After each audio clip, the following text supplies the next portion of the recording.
Bienvenidos a Business Dinners, el podcast donde los negocios se sirven con buen vino y mejores conversaciones. Yo soy Enrique Robles y en cada episodio me siento a cenar con líderes, emprendedores, académicos y mentes brillantes de distintos sectores para hablar de negocios como se habla en la vida real, entre risas, anécdotas y una buena comida.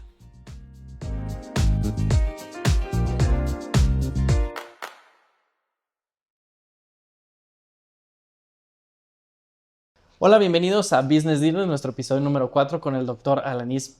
Doctor, muchísimas gracias por acompañarnos, por darnos la oportunidad de esta cena, conversar con usted y conocer un poco de su experiencia y su trayectoria.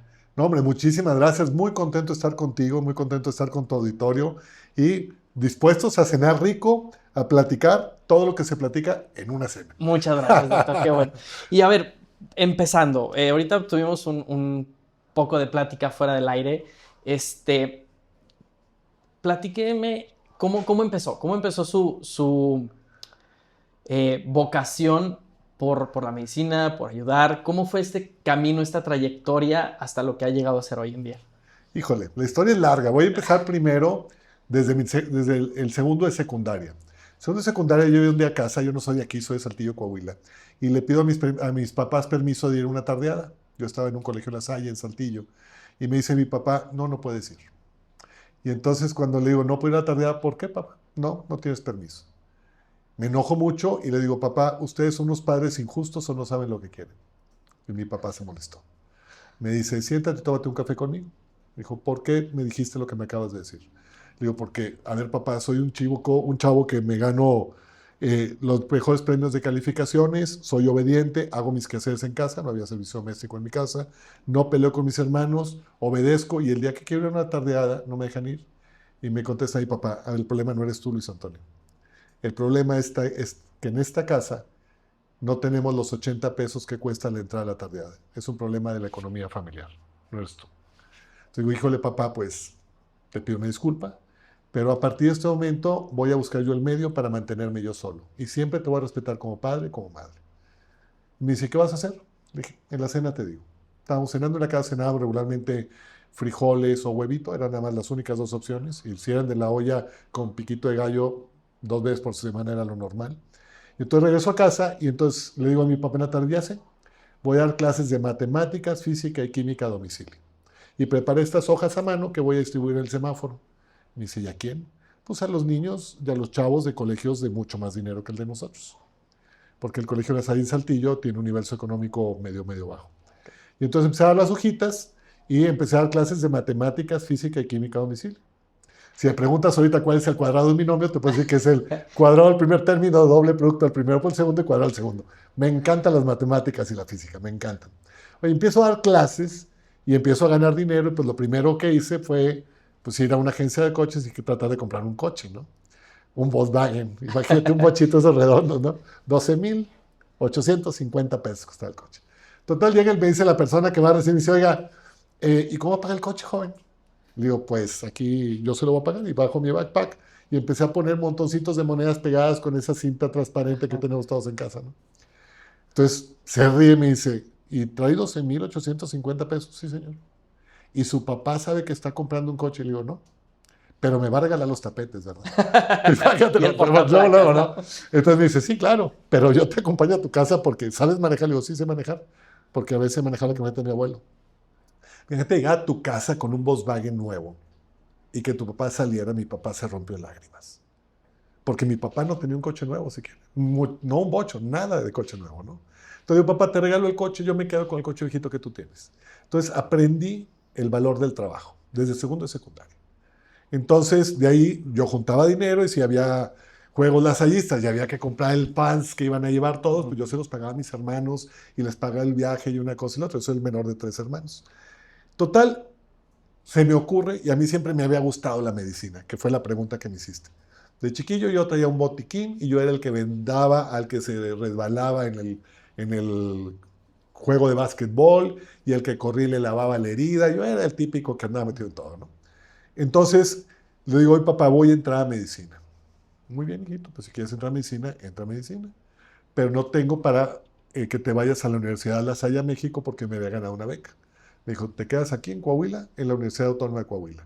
que cuesta 50 pesos el semestre. Es para lo que hay. No, papá, aquí me quedo, no pasa nada.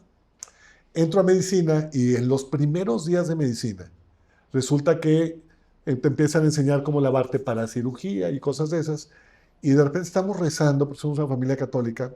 Mis papás ya no viven desde hace muchos años, pero rezábamos todos los días. Yo lo hago con mis hijos. Y estábamos en casa y de repente, no, pues vamos a rezar por su abuela Petrita. Y yo, ¿y qué tiene la abuela Petrita? Pues es que un ojito ya no ve porque tiene una enfermedad que se llama glaucoma. ¿Y quién la va a operar? No, es un doctor que se llama Luis Eduardo Garza Pérez. No, hombre, para pronto al directorio telefónico. ¿Se acuerdan de esos De directorios los amarillos, ajá, sección amarilla, ¿no? sí. Doctor Luis Eduardo Garza Pérez, le marco al doctor por teléfono, no me contesta, busco el domicilio. Estaba en la calle de Victoria, el mero centro de la ciudad. Voy con el doctor. Oiga, doctor, me llamo Luis Antonio Lanís y fíjese pues, que estoy estudiando medicina y usted va a operar mañana a mi abuela Petrita de glaucoma de un ojo. ¿Me deja entrar a ver la cirugía? Sí, ahí te espero en el hospital universitario. Opero en la noche. Ah, pues muy bien. Llegó en la noche, estoy ahí parado y el doctor de repente empieza inquieto a caminar, a caminar, a caminar. Y de repente se voltea y me dice, ¿te sabes lavar para cirugía? Sí, doctor. Ayúdame porque mi ayudante no llegó. Tuvo un problema familiar, otro oftalmólogo, ¿no? Pues monta el instrumental quirúrgico, se pone el equipo y me empieza a pedir las pinzas y le empiezo a ayudar yo a la cirugía. Termina la cirugía y sale y habla con la familia del resultado quirúrgico de todo esto. Regresa y le digo, oiga, doctor, ¿cuándo vuelve a operar? Y me dice, mañana. ¿Me deja venir? Porque además la escuela de medicina solamente estaba distante del hospital universitario del anfiteatro, la capilla, el estacionamiento y luego el hospital universitario. Entonces, pues, quedaba contiguo, ¿no? Aquí estoy, a las 8 de la noche ahí estuve. Oye, segunda semana, tercera semana, y a la cuarta semana me dice, a ver, ¿por qué no llegas si me tienes todo listo? Y cuando me vaya, recoges todo y me lo guardas en mi locker. Sí, doctor. Te voy a pagar. Le digo, híjole, doctor, es que tengo un problema. Yo doy clases de matemáticas, física y química. Para ese tiempo yo llegué a tener 450 alumnos. Uno de ellos ya fue presidente municipal de Saltillo y ahorita es diputado federal. Imagínate nada más, y candidato a gobernador de Coahuila y fue alumno mío de matemáticas. Mi querido Jerico Abramo, ojalá que Jerico oiga este podcast. Y entonces, él fue alumno mío y somos extraordinariamente buenos amigos. Y entonces le digo, pues gano tanto dinero, yo te lo pago. Le dije, si no me lo quiere pagar, me puede dar libros usados porque lo quiero para comprar libros. Ah, entonces me empezaba a dar sus libros usados, algunos con la carta de la novia en medio, por cierto. Y entonces así fue como empezó la medicina, así fue como empezó mi gusto por la oftalmología. Me empezó a soltar las manos y a hacer una cosita y otra y otra. Y yo sabía desarmar relojes, desarmar el reloj de mi papá con frecuencia. Yo no tenía reloj. Y entonces, para cuando terminó medicina, yo ya había hecho alguna buena cantidad de cirugías de oftalmología, como a muy pocos o a nadie le ha pasado, ¿no? Entonces, de ahí nace mi gusto. Mi gusto surge de la posibilidad de poder ayudar a los demás. El ser humano tiene varias partes. La parte que tiene la necesidad económica, la parte que tiene la necesidad de reconocimiento y poder, y la otra parte, que es la parte noble, que es la parte de poder colaborar con los demás, aunque no recibas nada a cambio. Entonces, esa parte en mí es una parte que siempre ha existido, que es, no me importa lo que reciba, ya llegará. Y si no llega, tampoco llega. Solo con el abrazo, solo con el beso, ya recibiste suficiente y que venga la vida. Y es ahí donde nace la vocación. Doctor, de verdad me emociona, o sea, honestamente y auténticamente la historia, porque creo que pocos, doy clases en algunas universidades, di clases en secundaria, en preparatoria, y creo que pocos empiezan a descubrir su vocación tan chicos. Y descubren la vocación por ayudar. Y sobre todo, yo también como padre, la emoción y el orgullo que ha de haber sentido su padre en ese momento de dar el salto, a decir, yo me hago cargo de mí mismo. Yo me hago cargo de mis gastos, de mi sueño, de lo que yo quiero cumplir. Porque mencionó algo muy importante. Su padre le dijo, no te puedes ir a México, tienes que quedarte aquí.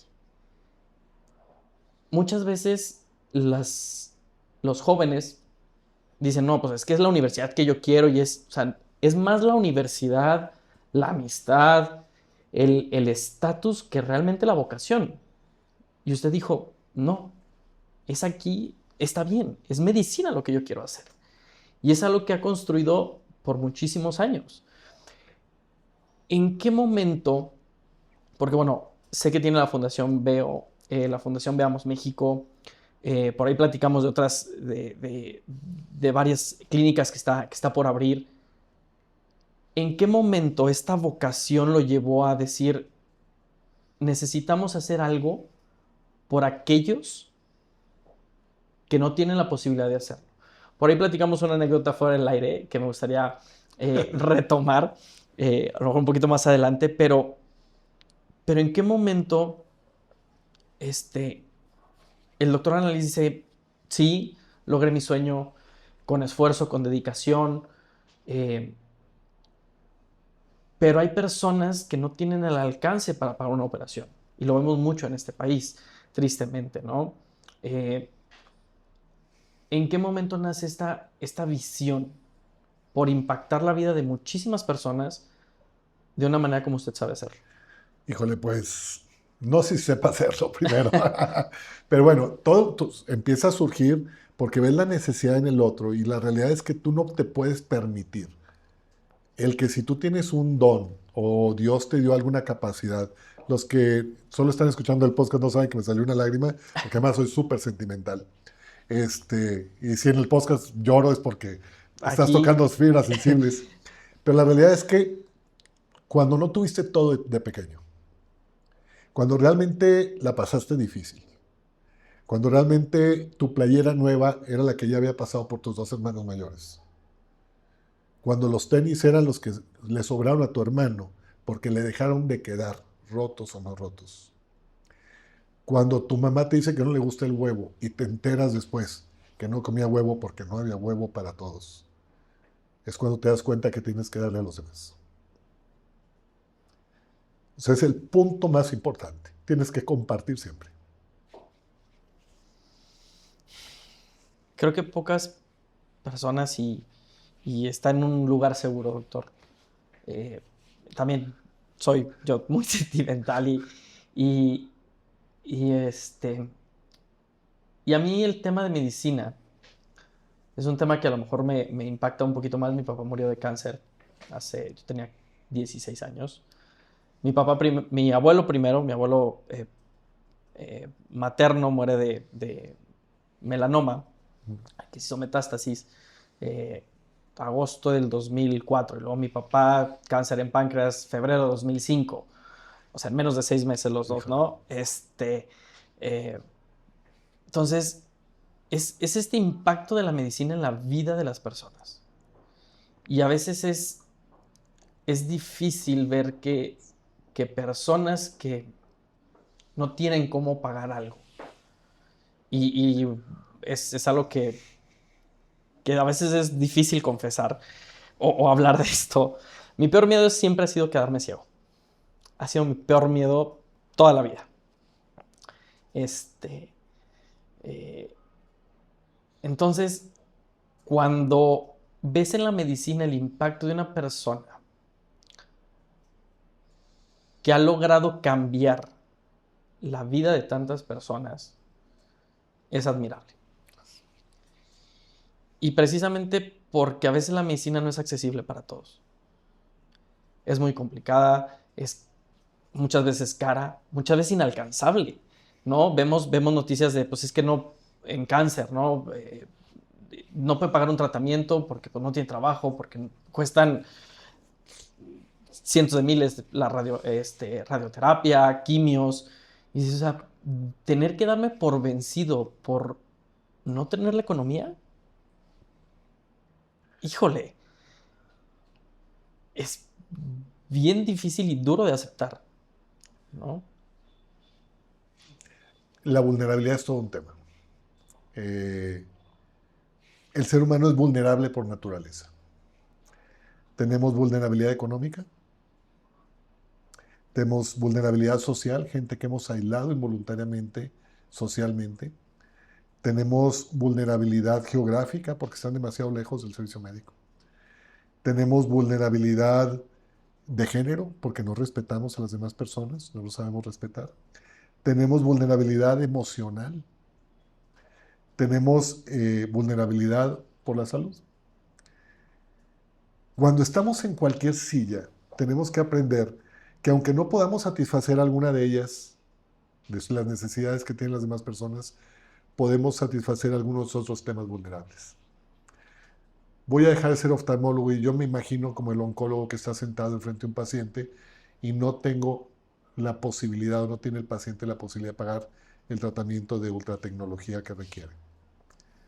Lo mínimo que le tengo que ofrecer es un abrazo y un buen beso.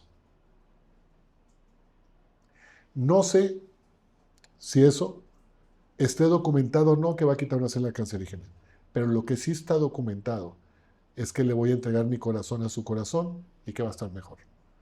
El tema está en que vamos perdiendo la sensibilidad humana. Y la sensibilidad es lo más grave que se está perdiendo hoy por hoy. O sea, no es la capacidad de poder o no poder, es la capacidad de entregarte a los demás. La capacidad de agradecer, qué bonito, de agradecer qué padre, de agradecer tu trabajo, de agradecer el otro.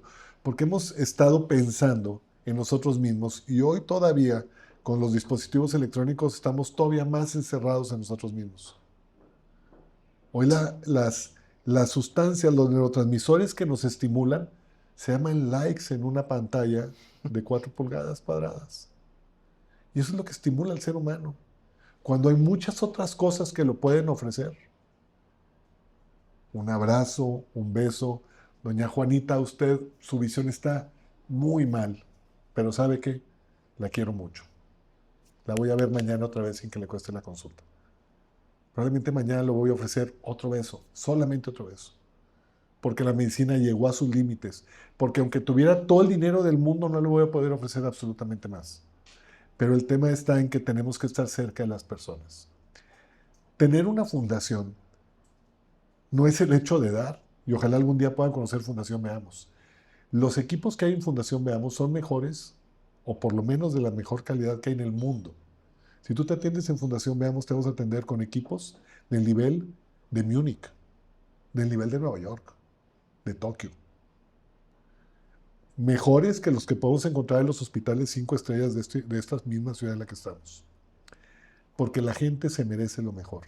Pero mientras nosotros clasifiquemos al que tenemos enfrente, nos vamos a equivocar. Lo que tenemos que hacer es darnos. Y si dentro del darnos está el poder regalar una cirugía, la regalamos. Y si está darle un pedazo de la cirugía, se lo damos. Pero el tema está en que tenemos que esforzarnos en recordar que la persona que tengamos enfrente, sea quien sea, vale más o igual que nosotros. No importa cómo huela, no importa cómo vista, no importa cómo sienta, pero vale más o igual que nosotros. Cuando mantienes esa formación, llegas a todo. Y es cuando una fundación empieza a crecer, y a crecer, y a crecer, y tiene 1, y 2, y 3, y 5. Y la naturaleza es lo que te dice. La pregunta es, ¿dónde lo aprendí? En casa, el respeto hacia las demás personas era fundamental. Mi mamá murió de cáncer de mama, y compartimos ese duelo tú y yo, de algún familiar que murió por cáncer.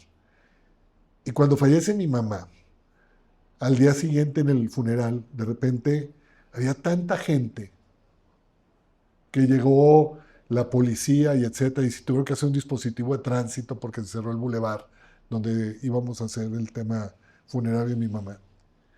Y de repente llegó un paletero y me decía, es que su mamá un día me compró el carrito completo de paletas. Y luego llegaba la señora, es que fíjese que su mamá nos regalaba las cobijas. Y luego el otro te decía, no hombre, es que su mamá un día me dio para el otro niño. Decía, ¿de dónde sacó mi mamá si no había ni para nosotros? Y luego aprendí que mi mamá nos daba en la misma medida que les daba a todos. Que nosotros, ella sabía que teníamos comida 3 veces al día, la que fuese, pero ya que teníamos comida, nosotros le daba comida a los demás. No nos iba subiendo a nosotros de nivel y olvidaba a los demás. Entonces, ahí aprendí en esa parte, entre mi papá y mi mamá, grandes personas los dos, en paz descansen, que una vez que estaba satisfecho lo esencial, empezaba a compartir. Entonces, a veces nos llenamos de lo no esencial. Y cuando nos llenamos de lo no esencial, dejamos de compartir. Y Sí. empezamos a juntar, a acaparar, a crecer. Entonces, ahí es donde está el punto medular, creo yo. Y es cierto, creo que cuando llega un punto donde empezamos a tener y a tener y a tener, que nos encerramos en nosotros mismos y nos olvidamos de las personas que realmente han tocado nuestra vida, han hecho posible que nosotros tengamos lo que tenemos, este, eh, que nos han puesto en el camino para lograr lo que tenemos. Y es esta forma de ser de a veces egoísta, de no querer impactar como ha sido impactada nuestra vida. Y creo que por ahí decían, el karma existe comentaba que le gusta la física, pues es prácticamente newtoniano, ¿no? Es tercera ley de Newton. Para toda acción corresponde una reacción igual o en sentido opuesto y de la misma magnitud. Eso es el karma, ¿no? Lo podemos ver como física. Entonces, creo que es importante regresar un poco de lo que se nos ha dado. Admiro la forma en que fue educado. Creo que es importante y yo como padre ahora lo tomo más que como un podcast donde estamos platicando de negocios o de la vida, como una enseñanza y como un aprendizaje para yo ser un mejor padre, ¿no? Y agradezco esta anécdota, esta parte eh, sentimental un poco y personal, y lo tomo como un aprendizaje para ser un mejor padre. No hay nada que aprender, hay mucho que compartir solamente. Así es. Doctor, mi siguiente pregunta, digo, porque precisamente el podcast es de negocios, aunque realmente a veces confundimos mucho, creo yo, en una opinión personal, el negocio con un crecimiento exorbitante de retorno de inversión y de números y de ventas y de todo, ¿no? Creo que hay negocios conscientes, negocios con impacto social, puede haber mucho tipo de negocios, ¿no? Y, y mi pregunta va a esto, con la fundación, sé que tiene este, currículum en cuestión de alta dirección. ¿Cómo equilibra precisamente esta parte de negocio con fundación? En mi carrera, lo platicamos, he ayudado a algunos emprendedores, empresas, negocios, y muchos de los emprendedores que dicen, man, es que quiero poner una fundación, quiero apoyar a la gente, quiero lograr este impacto social, ¿no? Le dices, bueno, pues ¿de dónde vas a sacar la lana? No, es que vamos a ayudar. Sí, pues, pero para ayudar necesitas tener la lana. ¿Cómo equilibra o cómo ha logrado equilibrar el impacto social que ha tenido con el impacto económico para lograr este apoyo? Bueno, todas las fundaciones necesitan una planeación financiera muy fina. Y lo más importante es entender que cuando uno trata de ayudar, no es código binario. O ayudo y regalo todo o no regalo nada. En una fundación y en cualquier proceso hay una cantidad de personas que acuden y muchas de ellas necesitan mucho, algo, poco o nada. Y llegan a nuestra fundación gentes en coches de agencias de lujo, se bajan porque al cabo pues va a ser súper económico aquí en esta fundación, ¿no? Y con eso me voy a comprar otro coche de lujo. Entonces, si llegan con los tenis de la misma marca que el coche y el short de la misma marca que el coche y todo, la camisa, todo brandeado, sí, ¿no? todo Sí. brandeado igual que el coche, ¿no? Pero dicen, es que aquí sale más barato. No, la realidad es que en la fundación lo que hemos hecho es que hemos tenido la capacidad de aprender a clasificar a través de trabajo social y de evaluaciones. Hemos aprendido a clasificar a los diferentes pacientes y sus necesidades, tomando en cuenta todas las vulnerabilidades que mencioné en un principio, y creamos un software para el manejo y la estadística del nivel de vulnerabilidad. Entonces hay personas que pueden llegar y requerir una cirugía y les dices que la cirugía cuesta un mundo de miles de pesos y se les sale una lágrima del ojo y le dices, pero para usted es gratis, señora.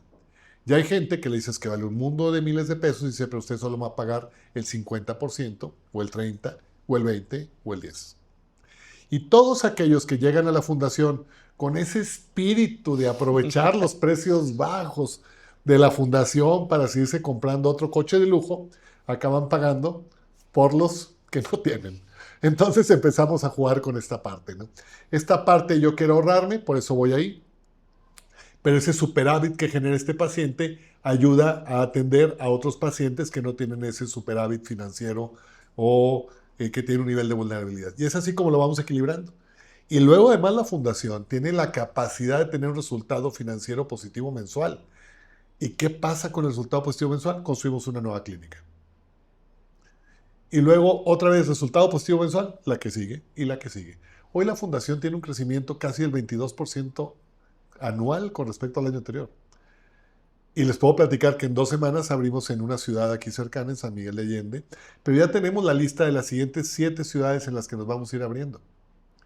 Y también les puedo platicar que para el 2030 vamos a tener más de 40 clínicas y para el 2050 vamos a tener por lo menos 5 clínicas en cada entidad federativa de este país.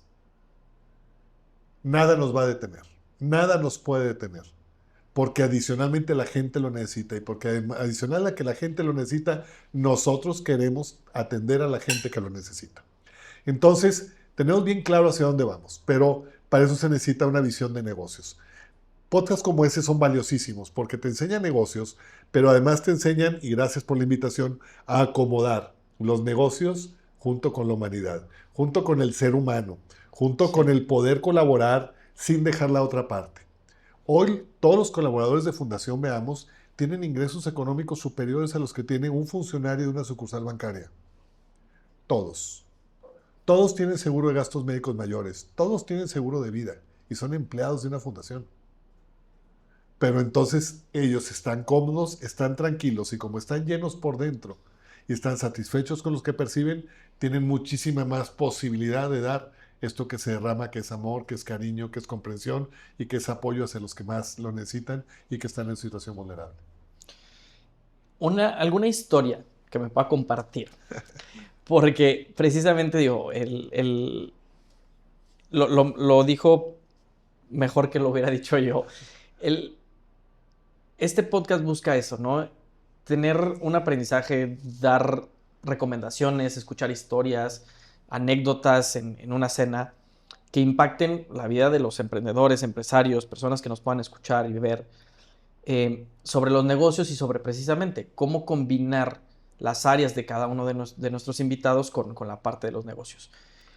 ¿Alguna historia que haya impactado o haya hecho una modificación en la forma de llevar la fundación con las personas que tenga allá adentro? Híjole, pues, bueno, tenemos una historia impactante. Durante este año, durante este periodo de los 10 años que tiene la fundación, hemos tenido algunas anécdotas. Tuvimos por ahí alguna persona que tomó dinero de la fundación. Y entonces cuando hablamos con esta persona le dijimos, oye, ¿tomaste dinero? Y pues se le derramaron las lágrimas y acabó diciendo, pues sí, tomé dinero. Entonces lo que hicimos fue algo muy, muy especial, que sorprendió también a la autoridad, a la fiscalía de nuestro estado. Porque le pedimos a un agente del Ministerio Público que levantara un acta por robo a esta persona sentada junto a mí. Pero sin embargo, cuando terminamos el acta dijimos que queríamos llegar a un acuerdo judicial, a un convenio judicial, si ella se declaraba culpable. Madre soltera, más o menos el monto que robó le daba de 10 a 20 años de prisión. Y me pregunta el agente del Ministerio Público, ¿y si hace el convenio judicial, qué más va a pasar con ella? Le digo, nada, va a seguir trabajando con nosotros. Me dice, ¿qué? ¿Va a seguir trabajando con nosotros? Y me dice, ¿pero por qué, doctor? Le dije, porque se equivocó. Y todos nos hemos equivocado. Y tenemos que entender que el error tiene que ser resarcido, pero también tiene que ser perdonado. Esta persona, uno de los 3 ejemplos que acabo de decir, esta persona no solamente sigue trabajando con nosotros, tiene un alto puesto directivo y hoy gana más de 60 o 70 mil pesos mensuales de sueldo y resarció el daño que había hecho. Entonces la pregunta es, la oportunidad de que el ser humano sea mejor y que el ser humano que se equivoque se da a través del castigo, se da a través del perdón. Y creo que se tiene que dar a través del perdón. Entonces tenemos que tener también esa capacidad para poder perdonar. Yo lo que le diría a los empresarios es muy importante. Tengan mucho, mucho miedo, porque lo que a mí me ha convertido en lo que soy es el miedo que tengo de no serlo. Tengan mucho miedo de no ser grandes empresarios. Tengan mucho miedo de no ser grandes emprendedores. Y cuando sientan que están teniendo éxito y que el miedo se les está bajando, ayúdenle a quitar el miedo a otras personas que tienen miedo por otras cosas. Ese creo que es el camino. Creo que pocas personas, en mi experiencia, pocos directores piensan así, de los que yo he trabajado. Porque precisamente ven la oportunidad de los errores de las demás personas como un momento de enseñanza, pero a la inversa, a lo contrario, es te voy a hacer pagar, te voy a castigar para que aprendas y no lo vuelvas a hacer, ¿no? Y muchas veces si nos vamos a la enseñanza de los padres, así era, ¿no? O sea, te voy a castigar tanto que no lo vas a volver a hacer, ¿no? Cuando puede ser diferente, ¿ok? Aprendiste, no te preocupes. Y creo que queda más en esta cuestión personal y de sentimiento y de emocionalidad, decir, me perdonaron, me dieron una segunda oportunidad cuando ahorita puede estar tras las rejas por robar X cantidad de dinero, por lo que en ese momento se le pasó a la mente a la persona. Necesidad familiar, desesperación, como mencionaba, madre soltera, o sea, decir, ¿qué hago? No se me viene la película de Jean Valjean, ¿no? De los Miserables, Claro. ¿no? Que sea, pues, o sea, fue una gasa de pan, ¿no? Por una desesperación de hambre. No digo que sea el caso, pero creo que muchas veces nos enfrascamos en corregir muy estrictamente a las personas, a nuestro equipo de trabajo, y eso no es un buen líder. Eso ni No, siquiera es ser un líder. te voy a contar. 8 años, hijito ve por la leche. A una cuadra al estanquillo de la esquina. Hay que tomar en cuenta que hace 8 años no había todas las tienditas, hace 55 años no había todo esto, ¿no? Voy por la leche, regreso, la leche costaba 9 pesos, mi mamá me ha dado 20, me quedé con 11 pesos. Pasaron 6 o 7 días, mi mamá estaba tejiendo, mi mamá fumaba, y me dice, hijito, ¿te puedo pedir un favor? Y le dije, sí, mamá, ¿puedes ir a la biblioteca, por favor, y traerme el diccionario? Sí, regresé con mi diccionario de la marca más conocida de todos los diccionarios de México. Hijito, ¿me puedes consultar la palabra robo, por favor? Sí, es tomar o hacer usufructo de un bien o propiedad ajena. Ahora consúltame la palabra regalo, Luis Antonio. Regalo es una prenda o dádiva que se le da a una persona por su onomástico o situación especial. Mira, hijito, te voy a platicar algo. Como saliste de este vientre y eres sangre de mi sangre, Dios me da la oportunidad una sola vez de perdonar un robo. Y la voy a usar ahorita. El dinero que te quedaste de cambio cuando fuiste por la leche, de robo lo voy a convertir en regalo. Pero si en algún momento de tu vida tú tomas algo que no sea tuyo, aunque yo sea la que te tenga que llevar al reformatorio y para poderte visitar tengan que pasar sobre mi cuerpo y pase la vergüenza de tener un hijo ahí, lo voy a hacer. Porque en esta casa la honestidad y la lealtad es lo único que vale. Mi mamá me lo perdonó, 11 pesos, 8 años. Porque yo no se lo voy a perdonar a otra persona. Y porque no le doy la misma lección. ¿Qué impacto ha tenido este tipo de decisiones? Este tipo de liderazgo, este tipo de cercanía con su equipo de trabajo.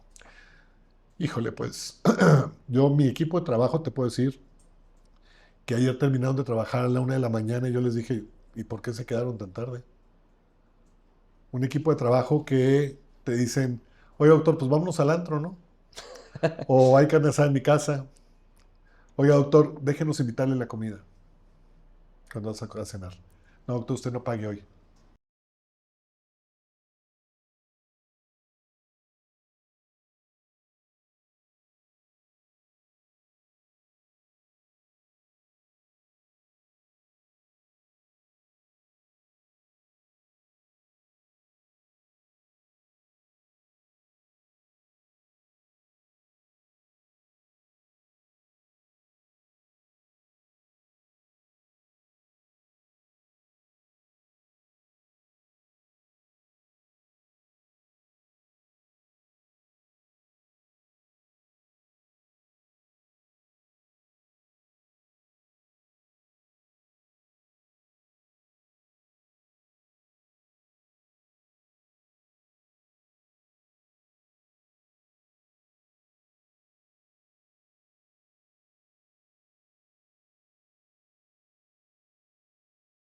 que hacen.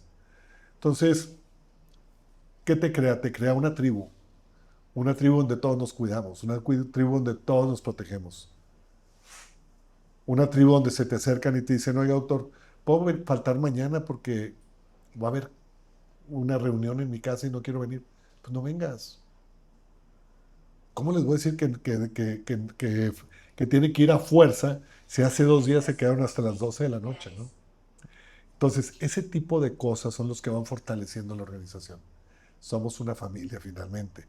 Y esta gran familia ha permitido que en estos 10 años hayamos hecho más de 75,000 cirugías. Hemos recorrido 5.7 veces el largo de nuestro país con nuestras unidades móviles. Hemos dado más de 500,000 de consultas. Hemos impactado a 4.5 millones de personas. Y aún vamos por más. Yo espero que para el 2030 tengamos la oportunidad de haber impactado por lo menos a 10 millones de personas. Que por lo menos al 2030 hayamos tenido la oportunidad de llegar a las 250,000 cirugías. Y que hayamos recorrido por lo menos 30 veces el largo de nuestro país. Creo que se puede. Y además creo que gracias a todo esto, el que menos importa en la organización soy yo.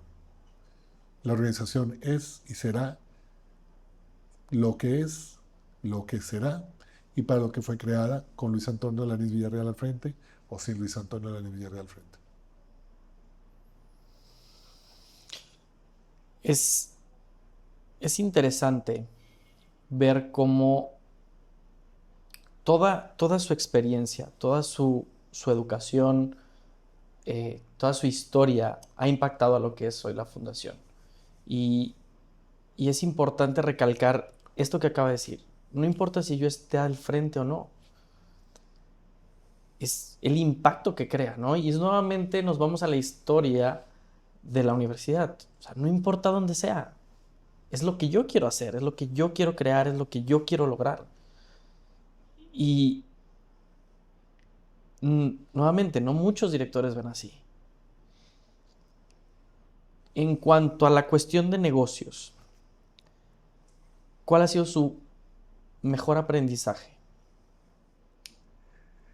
Mi mejor aprendizaje ha sido, bueno, todos sabemos lo que es una tasa de interés o el ROI, el retorno de inversión. Yo lo que mejor he aprendido en la vida es que el mejor retorno de inversión, la mejor inversión que he hecho en mi vida, se llama honestidad y que eso da la mejor tasa de interés sobre cualquier fondo de inversión que me quieras poner al frente. Y te lo dice un financiero egresado del IPADE. No hay nada que te dé mayor retorno financiero en la vida que la rectitud y la honestidad. No me puedes decir Sí. ningún fondo de inversión en el mundo que te dé mejor retorno que la honestidad y la rectitud. Es lo único que he aprendido, ser honesto y ser recto, y el retorno de inversión es monstruoso. Y se ve en el equipo de trabajo, lo mencionábamos. Sí, claro. Muchas veces no vemos el impacto, queremos ver números, pero no vemos gente. Un día te voy a contar una anécdota simpaticísima. Llega un funcionario bancario de esta ciudad, amigo mío. Además, sí, entonces le digo, oye, necesitamos un préstamo de tanto para arrancar. Y me decía, bueno, enséñame tus estados de cuenta, lo típico, enséñame tus estados de cuenta, me enseña tu capital, todo esto. Le dije, a ver, enséñele todo al señor sin ninguna medida. Le dije al banco, esto es lo que tengo. Si con esto me puedes dar el crédito, bien. Si no, también. Y entonces cuando ven todo esto me dice, oye doctor, es que esto no soporta tu crédito. Bueno, mi palabra te es útil. Te doy mi palabra que voy a pagar el crédito. Y cuando me contestan, tu palabra. ¿Y cómo te cobro tu palabra? Dije, bueno, si me pides que tome un arma de fuego, me dispare en la frente, enfrente de ti, pues lo voy a hacer. O si me pides que recoja la basura del piso de las oficinas durante el resto de mi vida, hasta que supla la cantidad que me prestaste, lo voy a hacer. Y solo voy a faltar el día que me muera. Mi respaldo es mi palabra. Me dijo, las cosas no funcionan así, pero mañana tienes tu crédito. No hay nada más importante que cumplir tu palabra. Honestidad y rectitud. Si todos cumpliéramos nuestra palabra, verdadera y cabalmente, otra cosa sería. Con nuestros hijos, con nuestra esposa, con nuestra familia, con nuestros pacientes, con todo absolutamente. Y cumplir tu palabra es también de acercarte con un paciente y decirle, señora, lo que usted tiene no tiene solución. Le doy mi palabra que hice mi mejor esfuerzo por usted. Y que te diga, no se preocupe. Y verla entrar al día siguiente con un pastel. ¿Sabes lo que significa?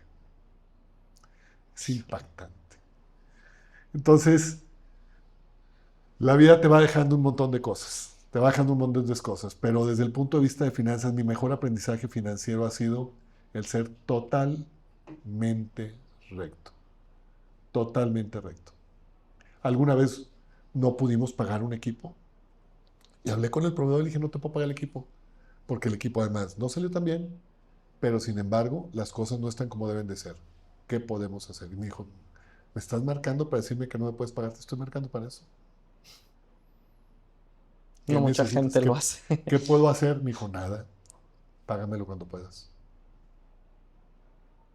Entonces, creo que esa parte también es fundamental. Las finanzas, la rectitud es lo más importante. Creo que la honestidad es una obligación. Eh, es un camino que todos tendríamos que seguir. Porque el no cumplir con nuestra palabra afecta a otras personas. Eh, eh, una vez en una tarjeta de crédito vi un cargo y dije, ¿este cargo de qué es? Varios miles de pesos, ¿no? Y marqué y le dije, oye, no reconozco el cargo. No se preocupe, es una de las tarjetas que sin preguntar nada te cancelan todo y ya ver cómo le hacen. Y dice, no, pues ahorita le hacemos la cancelación, no sé qué, no sé qué, no sé qué, bla, bla. Sí, está bien. Colgué y después mi esposa me dice, oye, es que cobraron el seguro médico de no sé qué. Y marqué otra vez y les dije, no me lo cancelen. Pude haber dejado así. Y la tarjeta lo iba a pagar y se iba a reembolsar y no iba a haber nada. Pero dije, no. O sea, no es correcto el conducirse así, ¿no? El tener una historia y decir, oye, pues a quién le habrán cobrado esa lana. Digo, pues a lo mejor no se la cobraron a nadie, ¿no? Pero decir, o sea, sean 5 pesos, sean 100,000 pesos, sean 2 millones de pesos. Es nuestra forma de ser y cómo nos vamos a quedar al final. Mencionaba algo que me impactó mucho también, que sea que su mamá tenía al momento del funeral, decía, pues es que cerraron, llegó gente. Y hay veces que me han preguntado, me dice, ¿cómo te gustaría o cómo te imaginas si te murieras? Yo, que haya mucha gente, que haya impactado a tanta gente de una u otra forma que digan, se extraña.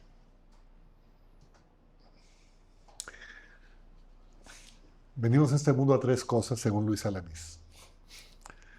Porque no lo leí en ningún lado, yo lo escribí. Además me gusta escribir y pintar.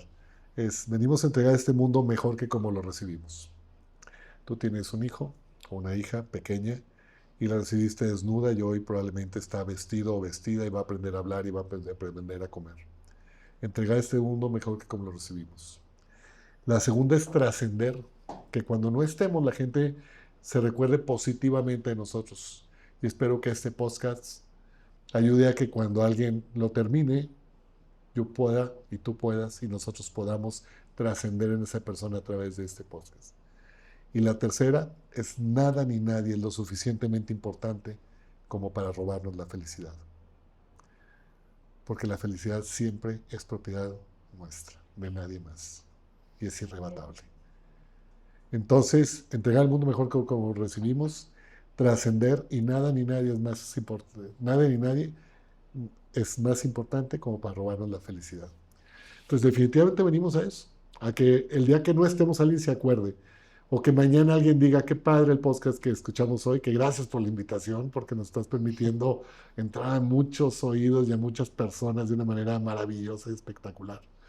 Pero también nos permite todo esto el recordar que venimos a trascender, y no podemos pasar desapercibidos en el mundo. Hay quien trasciende negativamente, perdió su oportunidad, pero tomemos la oportunidad de trascender positivamente en los demás. Esperemos que así sea, doctor. Sí, muchas gracias. Y pues le agradezco la oportunidad que me dio y nos dio a todo el equipo y a toda la audiencia de escucharlo. Aprendí muchísimo como persona, como padre, y pues no queda más que agradecer su tiempo, sus enseñanzas, su visión y el impacto que ha hecho en tantas personas.